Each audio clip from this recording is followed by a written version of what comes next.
Now, I appreciate you checking out this video. Before I continue, I want you to go to theultimatejetguide.com, where I've put together a full guide for jet buyers like yourself. Do it. Tell me, what are your thoughts on this word safety? What is safety in aviation, like broadly? And then we're going to start to pile it down a little bit with some of the questions we're going to ask.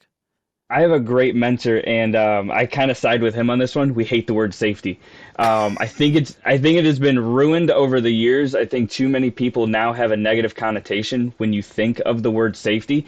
You know, when you think of, even outside of aviation, when you think of manufacturing and you walk into, you know, an auto manufacturing plant, if you say you're the safety guy, you think people are like, oh, great, I'm so happy to see you.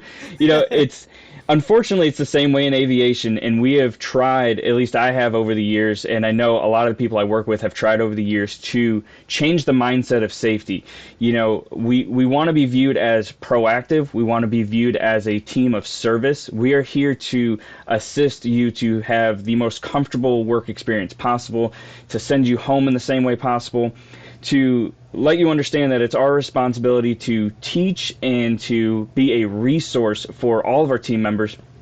I think too many people also look at the safety team as they keep us safe, and we don't. You know, not that we don't want you to be safe. It's not the safety team's responsibility to keep you safe. It's our responsibility to provide you with as many resources, understanding, knowledge, and training so you can make the best risk assessment on the floor with your position.